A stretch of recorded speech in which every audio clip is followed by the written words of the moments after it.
우리 영상으로 함께 산부 예배드리는 이체들도 주 안에서 사랑하고 축복합니다. 큰 은혜 받으시길 바랍니다. 이제 우리 오늘부터 이번 주부터 마태복음을 강해를 시작하려고 합니다. 자, 이제 여러분 주부에 보면 이제부터 설교하는 것 좀 적어보라고, 대지만 해도 적으라고 이렇게 주보에 빈칸이 있어. 보여요? 자, 한번 보세요. 이렇게 빈칸이. 자, 이제 선포되는 말씀을 좀 핵심을 적어. 다 그 앞에 볼펜도 있죠, 그죠? 다 적어서 이제 2시에 온 세대 어울린 예배를 할 때 같이 말씀을 좀 나눌 거예요. 그러니까 여러분 이제 말씀도 잘 듣고 할 수 있다면 다 적으셔서, 특히 리더들은 다 적으셔야 돼. 하여간 대지들 잘 적으셔서 이따 우리 소그룹 인도를 잘 해주기를 부탁을 드립니다. 할렐루야. 자, 마태복음 시작은 족보로, 예수님의 족보로 시작합니다. 성경에서 가장 재미없는 대목이 족보예요. 족보. 낳고 또 낳고 뭐 이름도 잘 모르고 하여간 생소하고 막 이런 이름이 계속 반복되면서 좀 지루하고 따분한 생각이 들어요. 그래서 보통 저도 그랬었고, 족보의 첫 번째 한 줄만 쫙 읽고 중간은 건너뛰어, 그리고 끝에서 한 줄 쫙 읽어. 야, 주로 족보를 이렇게 읽어요. 야, 마태복음 강해 설교를 하는데 와, 복병이 나타났어. 족보가 딱 첫 장에 딱 나가고 설교자도 굉장히 부담스러워. 이 족보를 가지고 무슨 설교를 할까? 아무튼 사실은 족보가 다 부담스러운 내용입니다. 근데 왜 신약시대를 시작하면서 마태는, 여러분 마태가 마태복음의 저자입니다. 마태복음의 저자. 마태는 왜 이렇게 사람들이 따분하게 여기는 족보를 제일 앞쪽에 두었을까? 여러분 사실 사복음서 중에서 마가복음이 가장 먼저 쓰여졌습니다. 그러니까 당연히 마가복음부터 시작해야 돼요. 근데 마가복음 제끼고 마태복음이 첫 책으로 왔는데, 그것도 많은 내용 중에서 해필이면 족보를 가장 1장 1절부터 시작하게 했어요. 왜 그랬을까? 뭐라고요? 정체성을 알라고. 할렐루야. 자, 우리가 그 이유를 알려면 성경의 족보가 가지는 비밀을 먼저 좀 알아야 돼요. 여러분, 족보에는 놀라운 비밀이 있습니다. 여러분이 이 족보의 비밀을 알기 시작하면 이제 족보를 보면 막 설레고 기대고 막 소망이 생겨. 그냥 뛰어넘는 법은 적어도 없을 거야. 자, 우리 한번 이제 이 족보의 비밀을 잠깐 한번 살펴볼 텐데, 자, 마태복음 1장 1절. 자, 같이 읽겠습니다. 시작. 아브라함과 다윗의 자손 예수 그리스도의 계보라. 이렇게 계보라. 이게 게네시오, 족보란 뜻이야. 예수 그리스도의 족보라. 전의 성경은 예수 그리스도의 세계라 이렇게 번역을 하기도 했어요. 자, 우리가 족보를 이해하는데 가장 중요한 키포인트는 뭐냐면, 족보가 성경에 언제 나타나는지 타이밍이야. 타이밍. 족보는 타이밍의 비밀이 있습니다. 성경에 창세기 4장 5장 또 10장 11장 또 룻기에도 있고 역대상에도 족보가 나옵니다. 족보가 나오는 타이밍이, 패턴이 있어요. 족보는 언제 등장하냐면, 자, 족보는 두 가지 특징을 갖고 있어요. 자, 한 세대가 끝나고 한 세대가 시작할 때 반드시 중간에 족보가 나타나요. 그러니까 하나님이 전 세대, 타락한 전 세대를 막 진노 심판하신 다음에 한 세대를 끝내고 전혀 인생들을 경험하지 못했던 새로운 시대를 열어갈 때 그 중간에 족보가 딱 나타나요. 이게 하나님이 족보를 통해서 우리에게 말씀하고 있는 메시지가 여기 있어요. 그리고 새롭게 시작하는 새 시대를 누가 이끌어가냐?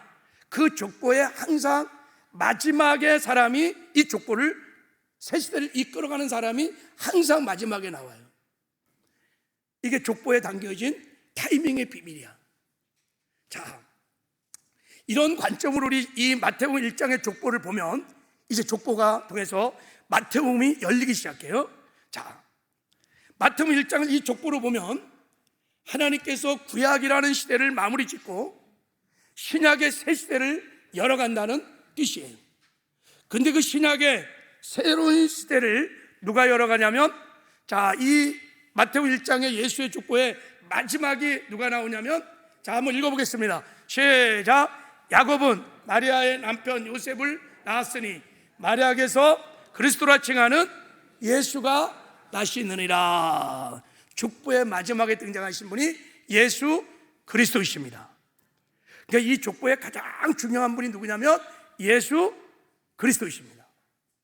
이분이 이제 새로운 시대를 열어가실 분인 것입니다. 자, 예수님께서 이 땅에 오셔서, 예수님은 하나님의 아들 하나님이십니다. 그 하나님이 육신의 몸을 입고 이 땅에 오셔서 펼쳐가실 새 시대, 그 시대는 어떤 시대일까? 어떤 은혜를 우리에게 베풀어 주실까?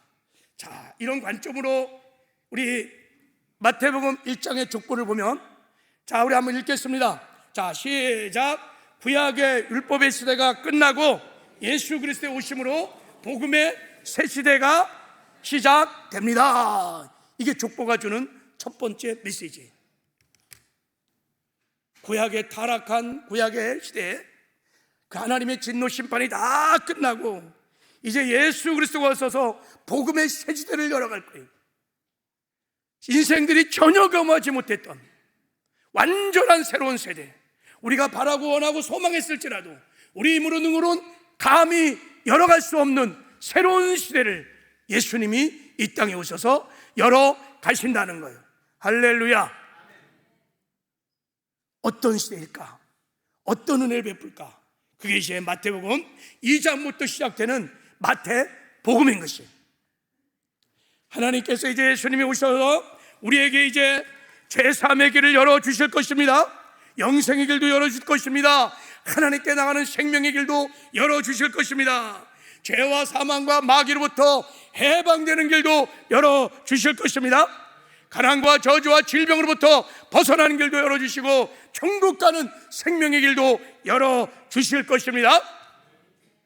주님이 우리와 함께 하시는 임마누엘의 놀라운 역사가, 인생들이 한 번도 꿈꾸지 못했던 임마누엘의 역사가, 하나님 우리와 함께 사시는 놀라운 역사가 시작될 것입니다. 이제 다음 주부터 예수님이 열어가시는 이 복음의 새 시대를 함께 상고해 볼 거예요. 여러분 기대하시기를 주님의 이름으로 축복합니다.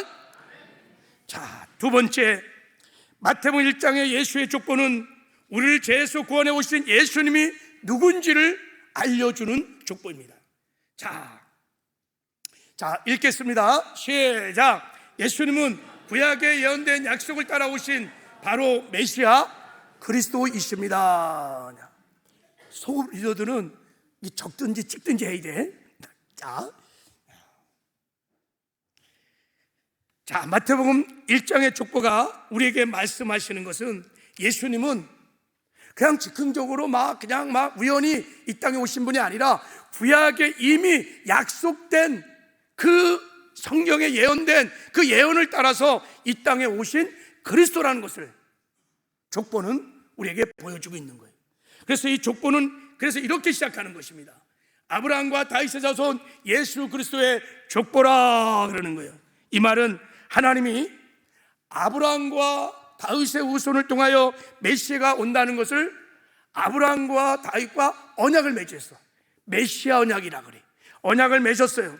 그렇게 언약을 맺은 대로, 약속한 대로 메시아가 오셨는데 그 메시아가 바로 예수 그리스도라는 거야. 할렐루야. 자, 그러니까 여러분, 예수님은 그냥 막 오신 게 아니에요. 아브라함의 후손으로, 다윗의 후손으로 온다고 성경에 약속이 되어 있어요. 너의 씨를 통하여 메시아가 온다고 아브라함에게도 다윗에게도 하나님이 약속하시고 그 약속대로 예수님이 오셨다는 거예요. 할렐루야. 어떻게 해요? 하나님께서 하나님의 약속을 지켜시기 때문인 거예요. 인간의 수많은 거역과 반역과 불순종에도 불구하고 약속이 깨어지지 않고 하나님의 신실하심으로 약속을 지킴으로 마침내 성경에 예언됐던 다윗의 의신 메시아가 오셨는데 그분이 바로 예수님이시라는 것이에요. 할렐루야. 다윗의 후손으로 오신다고 약속했던 그 메시아가 오셨다는 거예요.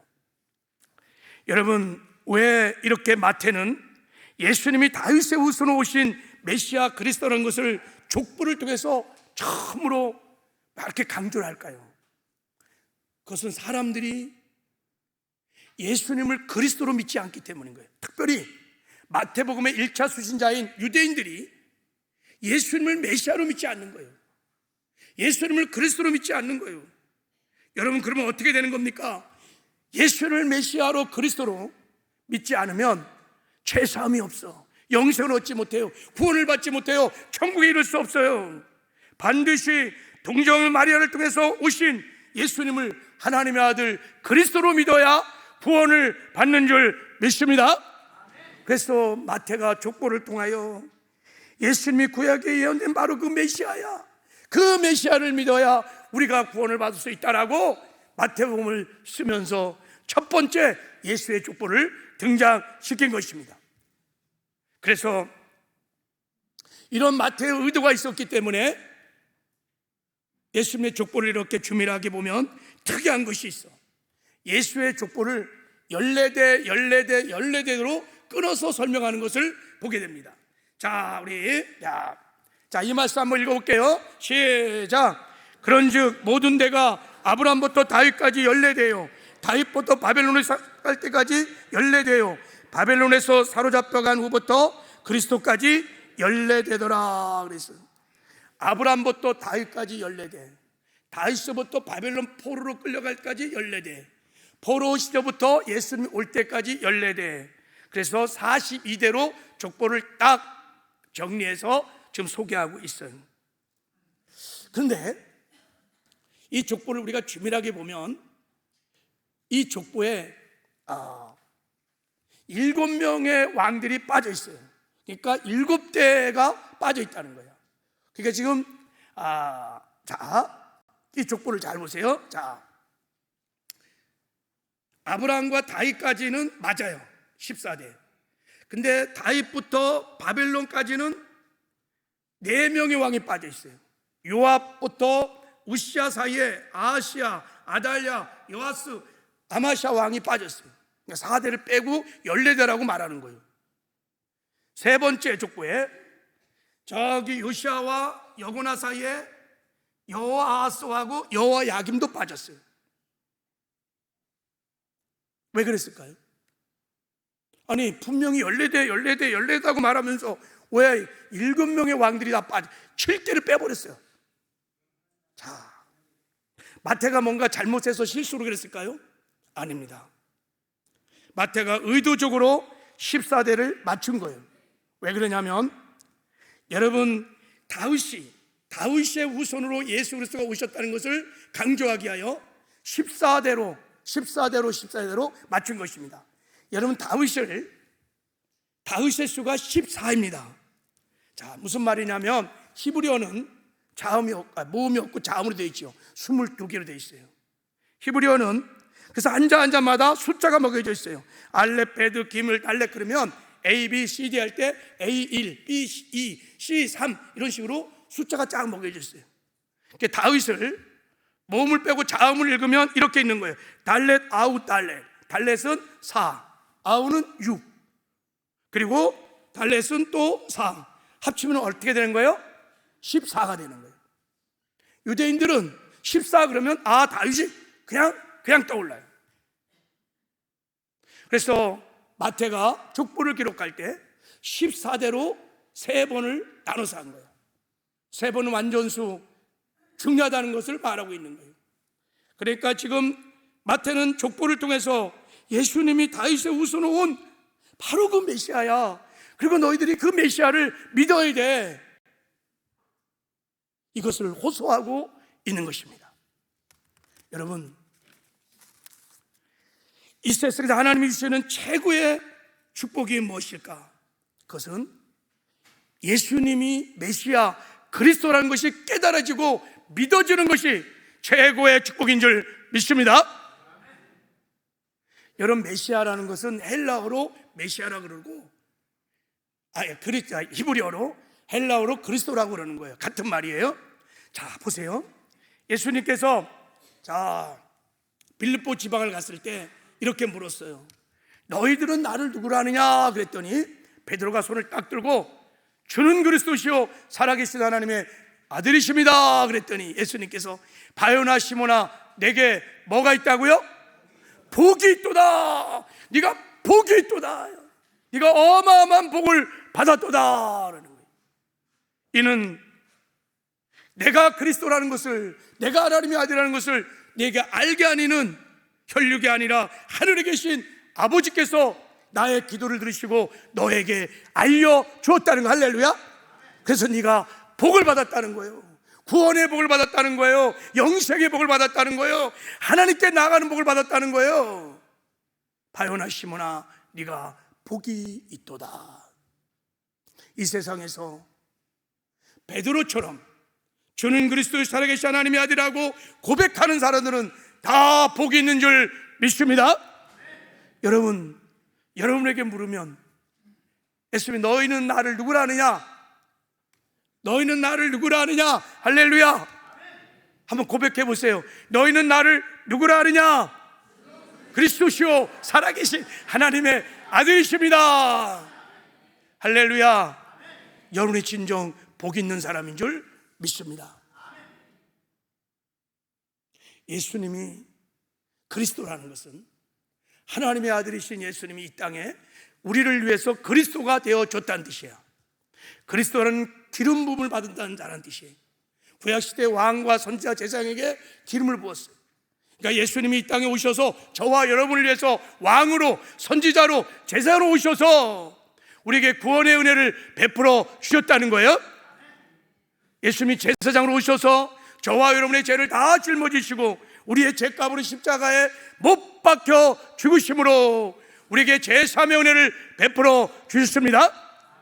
예수님이 십자가에 죽을 때 죄 조는다던 옛사람도 함께 죽고 부활의 생명으로 우리가 새로운 피조물이 되는 바람에 죄의 권세로부터 완전히 해방되고 죄를 이기는 거룩한 삶도 살게 되었습니다. 예수님이 왕으로 오셔서 마귀와 귀신으로부터, 사망으로부터, 가난과 저주와 질병으로부터 우리를 완전히 해방시켜 주셨습니다. 왕이신 예수를 믿는 자들은 이기는 승리의 삶을 살 수 있습니다. 예수님이 선지자로 오셔서 우리를 하나님 앞에 의롭다, 의인으로 인정해 주시고 하나님께 나아갈 수 있는 의의 길을 열어주셨습니다.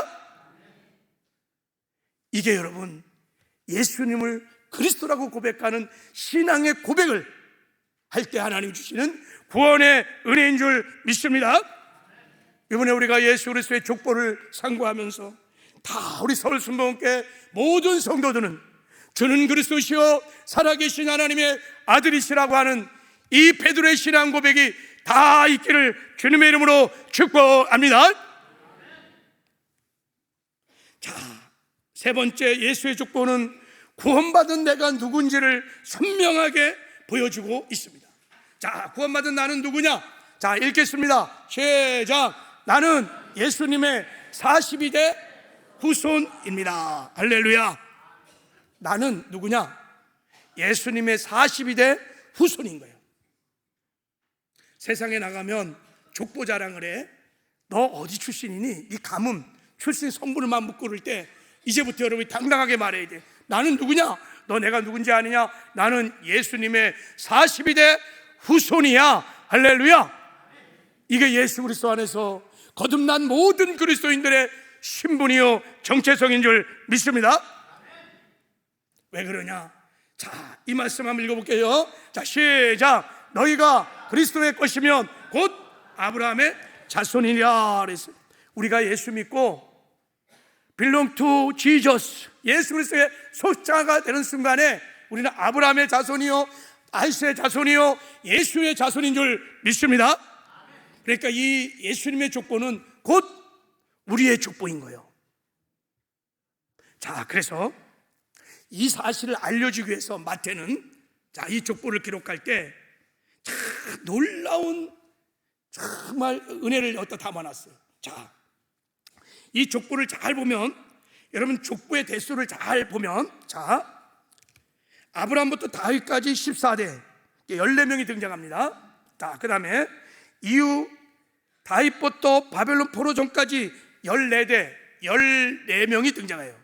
자, 바벨론 포로부터 예수님까지 14대, 그럼 14명이 등장해야 되는데 성경을 잘 읽어보면 한 명이 빠져 있어. 한 명이 빠져 있어. 누굴까? 왜 한 명을 42대를 비워놨을까? 이것도 마태가 실수했겠지. 아니요, 여러분. 실수할 수 없어. 왜냐하면 마태는 누구냐면요, 예수님의 제자로 부름받기 전에 마태의 직업이 뭔지 아세요? 그게 세리예요. 세리. 여러분, 당시 세리는 아무나 하는 사람이 아닙니다. 그리고 마태는 세리 중에서도 세리장이었어요. 그러니까 굉장히 똑똑한 사람입니다. 그리고 숫자에 굉장히 능한 사람입니다. 머리도 굉장히 좋은 사람입니다. 지금으로 말하면요, 세무고시 합격해갖고, 아니 공인회계사 CPA, 공인회계사가 되는 사람들이야. 이런 숫자에 아주 박식한 마태가요, 아니 10세다라고 분명히 얘기하면서 한 사람을 빼놓는다? 그건 있을 수가 없어요. 마태가 의도적으로 한 사람을 쓱 빼놓은 거예요. 빈자리를 만들어 놓은 거예요. 그 자리에 주인이 올 때까지 비워놓은 것입니다. 그러면 저 빈자리는 누굴까요? 저 예수의 족보에 올라가는 사람이 누굴까요? 그것은 우리가 이제 예수로 말미암아 복음의 세대가 열어가는 구속사적인 관점에서 보면 금방 답이 나와요. 저 마지막 한 자리는 장차 예수님이 복음으로 낳을 성도들, 저와 여러분을 말하고 있는 줄 믿습니다. 성도를 말하는 거예요. 성도를 말하는 거예요. 새 언약의 백성들을 말하는 거예요. 이제 예수의 생명으로 거듭나는 새 언약의 백성들, 하나님의 자녀들을 말하는 거예요. 그러므로 여러분, 우리는 믿음으로 예수님의 족보의 맨 마지막에 내 이름을, 각자의 이름을 기록해 넣어야 될 줄 믿습니다. 우리는 다, 저도 한번 넣어봤어요. 자, 조기봉. 우리는 다 하나님을 한 아버지로 부르는 형제 자매예요. 예수의 피로 다 하나 된 형제 자매인데, 우리는 다 예수님의 42대 후손인 줄 믿습니다. 할렐루야. 여러분, 저와 여러분은 예수의 족보에 올라간 사람이요, 예수님의 40대 후손이요. 우리 출신이 흙수저거나 금수저도 아니야. 어떻게 표현할까? 다이아몬드 수지? 하여간 어마어마한 우리 영광스러운 가문, 예수 그리스도의 가문 출신인 것을 믿으시기 바랍니다. 여기서 우리의 정체성을 발견해야 돼요. 자, 우리 아띠다오에 좀 진정성을 가지고, 자, 당신은 예수님의 42대 후손입니다. 한번 자, 축복해 보시죠.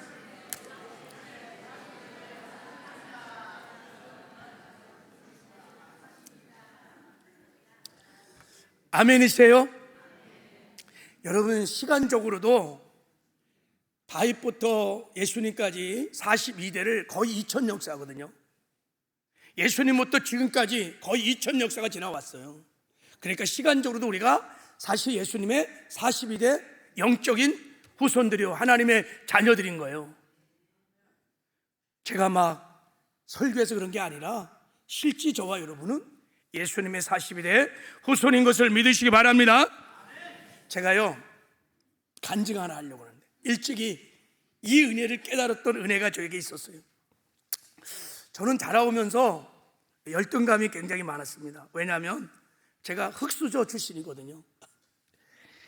집안에 아무리 아버지, 할아버지까지 막 올라가도 집안에 자랑할 것이 없어. 돈도 없지, 배운 사람도 없고, 그 흔한 공무원도 하나도 없어요. 그래서 저는 좀 그런 열등감이 있었어요. 내가 흙수저 출신이라는 열등감이 있었어요. 게다가 저는 똑똑하지도 않고 키도 이렇게 작고 이런 외모에 대한 열등감도 있었고, 그리고 저에게 깊은 열등감은 아버지가 없다는 것이 열등감이에요. 이 아버지의 부재가 저에게 굉장한 열등감이 있었어요. 그래서 이렇게 어릴 때부터 돈이나 뭐 이런 외모나 지식이나 가문, 이런 세상적인 기준으로 저를 알게 모르게 평가하고 제 나름대로 평가한 대로 제 인생을 그렸어. 그러니까 자화상이죠. 제 자화상이 굉장히 어그러지고 부정적이었어요. 그리고 열등감이 심하니까 굉장히 두려워했죠. 그래서 제가 어릴 때 철이 들어오는 게 뭐냐면, 이 열등감을 극복할 수 있는, 이 흑수저의 출신을 극복할 수 있는 유일한 길은 제가 생각해 보니까 공부하는 거야, 공부. 그래갖고 제가 공부에 생명을 걸었어요. 머리는 좋지 않은데 약간 열심히 공부를 했어. 그래갖고 상위권에 늘 유지를 했었어요. 그러니까 공부를 이렇게 했으니까 얼마나 공부가 지겹고 얼마나 힘든 시간을 자라왔어요. 제가 그렇게 힘든 생활을 보내다가 대학을 들어왔는데, 거기서 예수를 만났어요. 예수가 그리스도이심이 깨달아져서 제가 예수를 영접했어요. 그리고 그때부터 하나님께서 정말 많은 은혜를 주셨어요. 정말 폭포수 같은 은혜가, 불같은 성령도 받고 은혜를 받았는데, 어느 하나님께서 제게 놀라운 은혜를 주셨는데, 꿈에요 하나님이 저를 찾아오셨어. 제가 찾은 것이 아니라 하나님이 찾아오셔서 꿈에 저라고 뭐라고 그러냐면, 사랑하는 아들아고 저에게요, 사랑하는 아들이라고 불러줬어요. 사랑하더라, 두려워하지 마라, 내가 너와 함께 하리라. 3번의 음성이 저에게 들려왔어요. 하나님은 말씀하실 때 이것이 하나님의 음성이라는 것을 확신하게 해서 3번씩 말씀하세요. 그때 제가 깨달았어요. 하나님이 나의 아버지시구나. 저는 아버지 없이 자랐어요. 아버지가 전지 몰라요. 제가 인격적으로 아버지를 한 번도 불러본 기억이 없어요. 하나님이 나의 아버지라는 거예요. 나는 그 아버지의 사랑을 받고 있는 하나님의 아들이라는 거예요. 은혜가 막 몰려오는데 제가 펑펑 울면서, 하나님 나의 아버지, 난 하나님의 자녀, 하나님 나와 함께 하시는, 그래서 제 깊은 곳에 있었던 그 아버지 부재상에 대한 여러분 그 열등감들이 서서히 치유되기 시작했어요. 그렇게 이제 은혜를 받고 제가 정말 이제 주의 종이 되겠다, 다른 거 하지 말고 이 복음을 전해서 사람을 살리는 일이 가장 중요한 것 같다, 이 일을 잘하려면 주의 종 목사가 되는 것이 최고일 것 같다. 그리고 제가 일찍 은혜를 받고 삶을 결단했어요. 그래서 이제 대학을 졸업하고 이제 신학교를 가기로 했어요. 신학교를 갈 때 가족들 아무도 모르게 몰래 갔어요. 왜냐하면 그 당시 아무도 우리 집안에 예수 믿는 사람이 한 명도 없었어요. 큰 집 작은 집도 다 안 믿었어요. 그리고 제가 예수 믿는 것에 대해서 어머니나 형님이 그렇게 탐탁하게 여기지 않았어요. 우리 막내가 예수 믿더니 미쳤다, 막 전화 걸고 미쳤다, 큰일 났다 막 이랬어요. 그래서 제가 가족 구원 때문에 신학교 갈 때 아무에도 말하지 않고 몰래 한국관광공사에 취업됐다고 하고 실제 취업이 됐어요. 그리고 신학교 가면서 기숙사 생활을 했습니다. 이렇게 제가 신학교를 갔으니 입학식 날 누가 왔겠어요? 아무도 안 왔어요. 입학식 마치고 이제 기숙사 생활을 하니까 기숙사 생들이 다 모여갖고 이제 소개를 하는 거야. 자기 소개를 쭉 하는데, 뭐 장로님 아들, 이름만 대도 아는 감리교회 큰 교회 목사님 아들, 신앙이 막 3대, 4대까지 있어요. 뭐 선교사님 때 뭐 우리 증조 할아버지가 뭐 해갖고 막 쭉쭉 나오는데 나 그 손자라는 거야. 그 얘기를 막 듣는데 신앙의 명문가 출신들, 영적으로 말하면 다 금수 출신들인 거예요. 제가 그 얘기를 들으면서 나는 우리 집안에 내가 처음 당대로 예수 믿었는데, 그리고 신학교, 영광스러운 신학교를 오는데도 아무도 몰래 간첩처럼 왔는데, 이 친구들은, 그래서 제가요 기가 막 죽는 거예요. 기가. 여러분, 목회를 하려면 이게 굉장히 중요하거든요. 이 조상들이 믿음과 신앙이, 그리고 중보도 해줘야 되고. 근데 난 달랑 내 혼자 신학교 왔는데 그것도 몰래 온 거예요. 그러니까 이런 생각 저런 생각을 하니까 서글퍼지는 거예요. 그래서 제가 이제 생도들하고 이제 모임 회식을 다 마치고 도무지 잠을 잘 수가 없어. 그래서 제가 채플에 올라갔어요. 채플에 올라가서 막 기도하는데 눈물이 그렇게 나는 거예요. 내 현실이, 내 초라한 모습이 하나님 이렇게 영광스러운 주의 종을 가겠다고 신학을 들어왔는데 몰래와 간접처럼 막 이런 생각 저 생각에 막 이제 한참 울면서 기도하는데 제 마음에 오늘 이 본문 마태복음 1장 족보가 다 생각이 나는 거예요. 제가 그 당시 마태복음을 큐티하고 있었거든요. 그래서 제가 마태복음 1장을 이렇게 생각하며 기도를 막 하는데 제 마음에 이런 음성이 들려왔어요. 감동이 착 오는데 왜 너 낙심하니? 이래. 왜 너 낙심하니? 왜 두려워해? 너의 족보가 이게 네 족보야. 그러니까 내가 신앙의 명문가 중에서 명문가인 예수님의 가뭄의 출신이라는 거예요. 할렐루야. 내가 이런 내적인 감동을 받고요. 그렇구나. 내가 신앙의 일대가 아니구나. 예수님이 내 가문의 출신이고 나는 아브라함의, 다윗의, 예수님의 신앙의 족보에 올라간 예수의 후손 하나님의 아들이구나. 할렐루야. 창세전부터 아들아, 내가 너를 아들로 택하였고 지정하였고 내가 이제 너를 불렀느니라. 할렐루야. 다윗의 후손으로, 아브라함의 후손으로 너를 불렀다. 그러면서 제가 그날 내 신앙의 뿌리를 알게 됐어요. 나의 출신 성분을 알게 됐어요.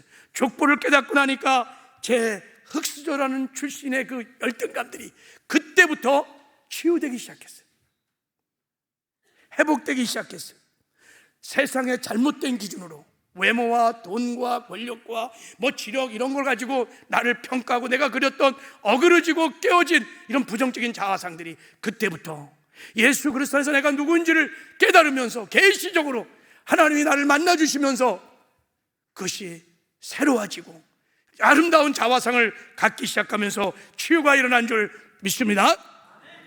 그때부터요 제 안에 뭐라고 말할 수 없는 자부심이 생긴 거예요. 이제 누가 뭐라고 그러면 자기 가문 자랑하고 출신 자랑하고 학력 자랑하고 외모 자랑하고 해도 나는 예수의 42대 후손이야.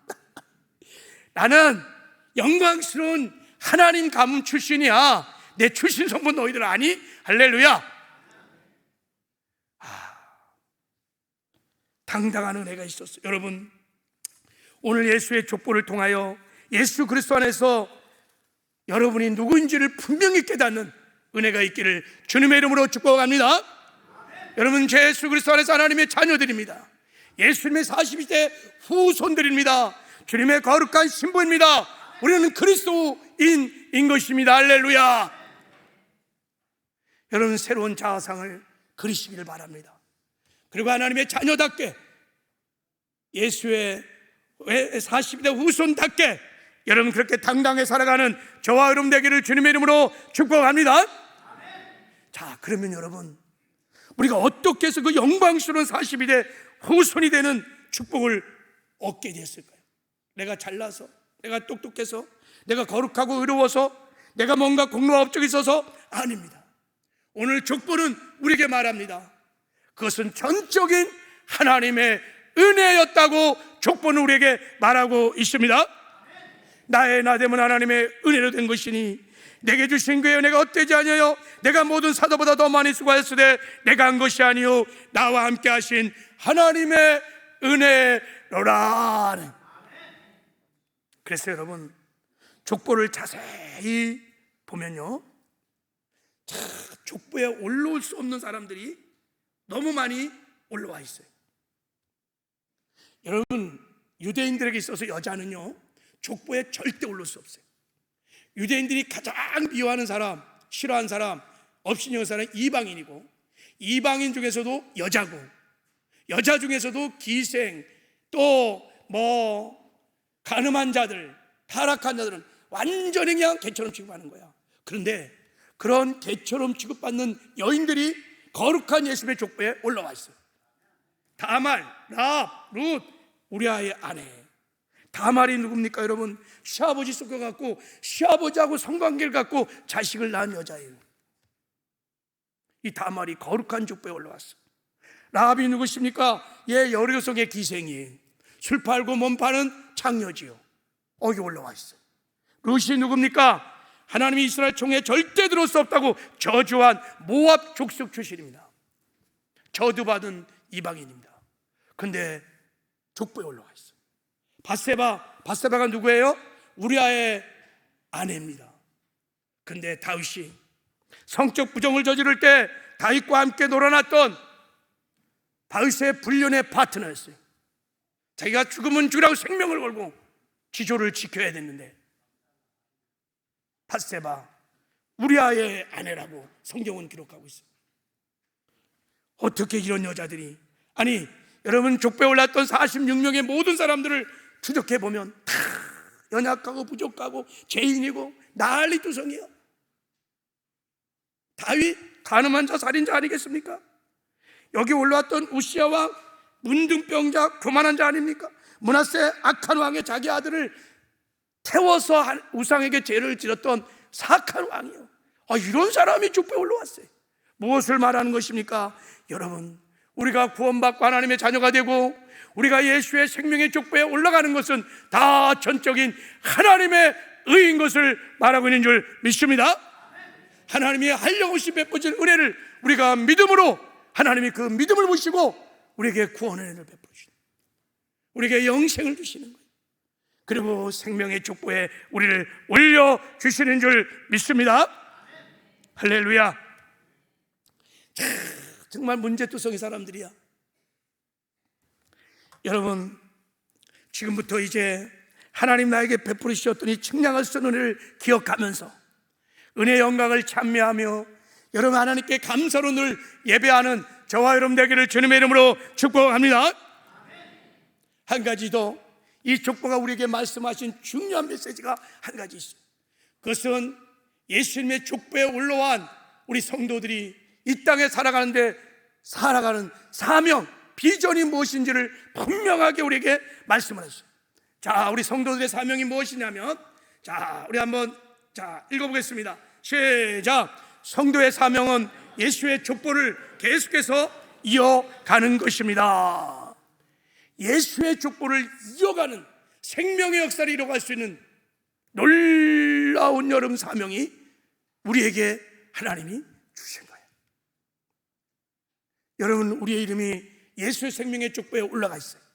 이제 우리대로 끝나지 말고 이 생명의 족보에 우리 아들, 딸들이, 우리 손자, 손녀들이, 우리 이웃들이, 우리 가족들이, 일가친척들이 다 올라가는 역사가 저와 여러분을 통해서 일어나기를 주님의 이름으로 축복합니다. 이것이 얼마나 영광스러운 사명인지. 자, 보세요. 자, 예수의 족보를 보면 특징이 하나가 있어. 자, 우리 한번 마태복음 1장 2절 3절 읽겠습니다. 시작. 아브라함이 이삭을 낳고 이삭은 야곱을 낳고 야곱은 유다와 형제를 낳고 유다는 다말의 베레스를 낳고 베레스는 에스로를 낳고 에스로는 암을 낳고. 뭐가 특징이에요? 낳고 계속 낳는 거야. 여기서 낳는다고 하는 헬라어 게나우라는 뜻은 계속되는 생명의 시작을 말하는 거예요. 낳고 해서 죽지 않고 영원히 사는 것을 말하는 거예요. 그러니까 이 예수의 족보는 생명의 족보예요. 어린 양의 생명책을 말하는 것입니다. 이 생명책에 올라간 사람은 영원히 산다는 뜻이에요. 그러니까 이 생명의 족보는 끝나는 것이 아니라 계속해서 영원히 지속되는 족보라는 것을 말하고 있는 거예요. 그런데 여러분, 구약의 족보는요, 특징이 뭐냐면 누가 몇 살까지 살다가 죽었더라로 다 끝나버려요. 왜 그럴까요? 첫째 아담 후손들은 아담의 죄로 인해서 다 죄에 싹은 사망, 다 죽는 거예요. 죽음의 족보예요. 그러나 예수의 생명의 족보는 다 살리는 족보인 것입니다. 왜냐하면 예수님께서 우리의 죄악을 다 짊어지시고 십자가에 못 박혀 죽으시고 부활하심으로 우리에게 부활의 생명을 줄 수 있기 때문에 족보에 올라온 사람들은 죽어도 영원히 살게 될 줄 믿습니다. 그러므로 이 족보는, 예수의 족보는 여러분 42도로 끝나는 족보가 아니라 계속해서 예수님의 42대 후손인 저와 여러분을 통하여 계속해서 낳고 생명의 역사를 이루어가는 생명의 족보인 것을 믿으시기를 바랍니다. 그럼 어떻게 하나님은 이 생명의 족보를 주님 올 때까지 이어갈 수 있을까? 주님의 방법이 뭘까? 자, 사도 바울이 이렇게 고백했습니다.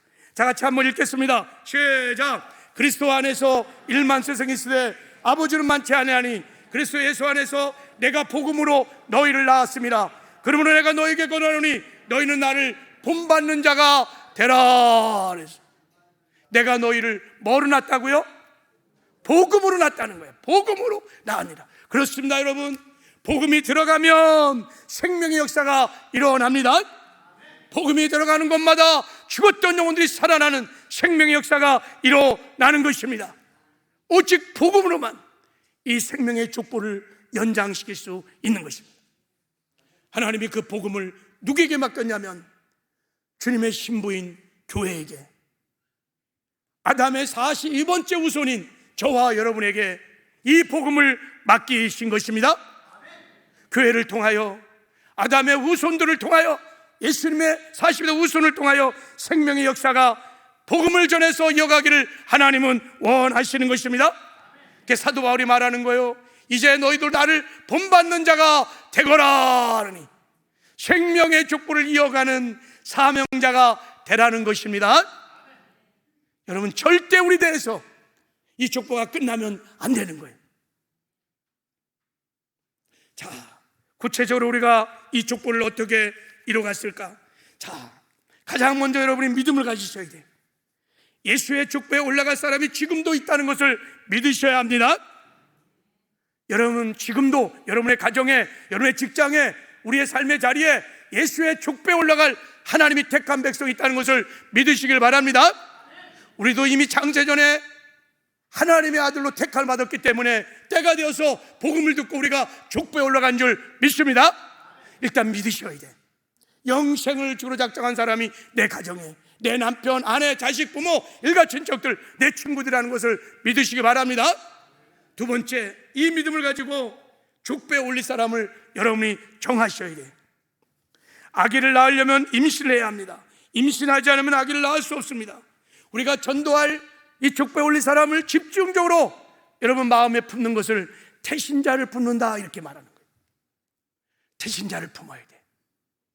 여러분, 지금 여러분의 마음 안에 족보에 올릴 영혼들을 품고 사십니까? 할렐루야. 예, 이왕 품을 거 많이 품으시기 바랍니다. 이왕 임신할 거 한 명 하지 말고 쌍둥이, 매랑조, 사쌍둥이도 품으시길 바랍니다.